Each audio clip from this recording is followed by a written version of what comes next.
Alright everybody, so I am ending the first week of my 2-week taper. I'm headed out for a 5-mile run right now. It's kind of my long run for the week. It's really dark down here. Yeah, we'll see how this goes. I'll check in a couple times. I'm going to talk about a couple of my fears and excitements going into the marathon in just a week. Alright, let's get running.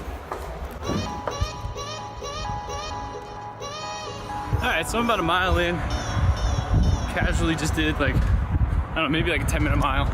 I just want to say that one thing I'm kind of worried about, one of my biggest worries for the marathon, is that I didn't get enough long runs in.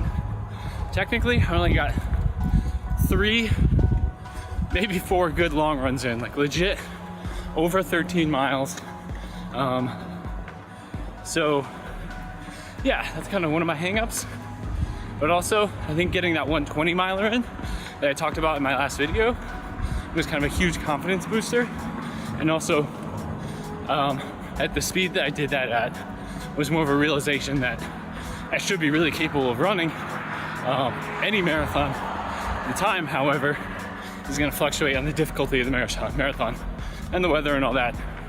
So, based on that, also, doing a little bit of running on the road here as cars go by, getting back to that insecurity thing of running with talking to the camera with cars going by. This isn't too bad though. All right, I'll check in about 2 miles maybe. All right, I should be safe now. Not too many cars coming by. I just want to add in the fact that if you haven't noticed by now, I shaved. Now I look like a giant baby.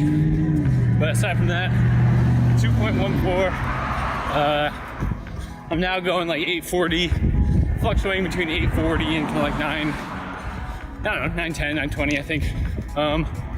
So I haven't really thought too much about more fears, other than starting too fast, which is pretty common. I mean, for anyone in a race, you know, you go out with a group, everybody kind of kicks it off, you're all excited, and then, oh man, the exposure is probably rough right now. You know, 10 to 15 in, you crash because you've been doing 800 miles the whole time. So that's one thing I'm gonna bear in mind the whole time. Hoping to start slow and just finish strong. No matter what that means for times, I would like to just be getting faster and faster throughout the race. So I guess that's kind of fear number 2. See you in a couple miles.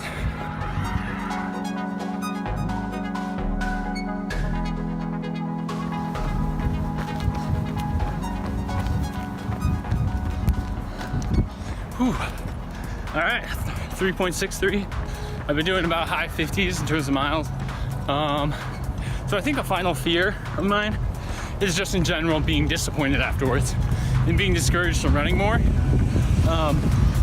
And, you know, deciding of whether I need to push and work harder on this distance or if this is something I'll be satisfied with and can move on.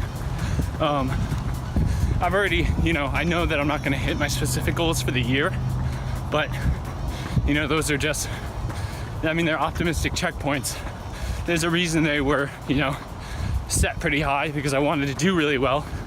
And if I made it almost to those checkpoints, that would still be a borderline success and progress. So, in terms of third fear, I would just sum it up as just simply being discouraged afterwards.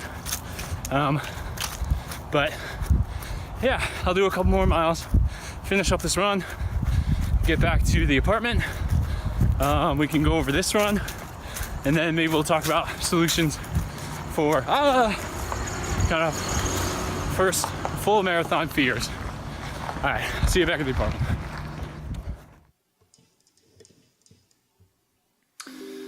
Okay, so I just recorded this whole thing and it wasn't recording. So let's just say I've practiced this. All right, so we're back in. Let's go over that run. I did a 5-miler, super chill, saw an alpaca. He was cute. Did about 920 miles. One thing I did see on Strava, that my average heart rate was like 115, maxing out at 129. If that is accurate, kudos to me, that's really awesome. That's a representation of how chill the run was. I mean, if it's inaccurate, I would also believe that because generally my heart rate is at least kind of 140 for something like that. So Maybe it really was that chill, I don't know. No way to know other than I did feel very relaxed. So yeah, there wasn't too much.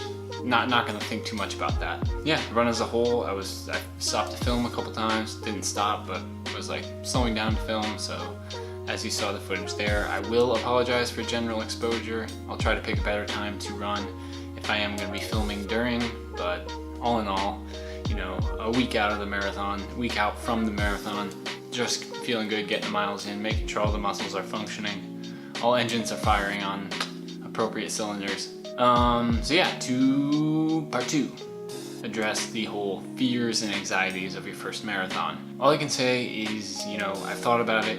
I've thought about maybe the fears that I have, like I talked about during my run.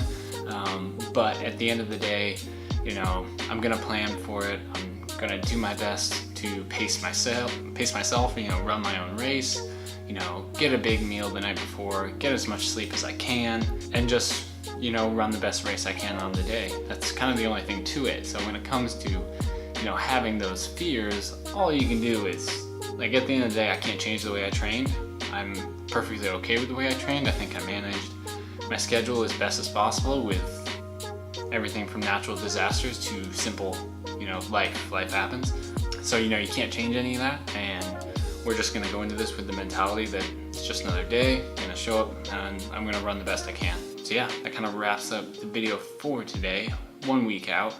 Hope everyone's having a good Halloween week. We had a little bit of festivities last night, but yeah, happy Halloween to everybody. Ciao for now.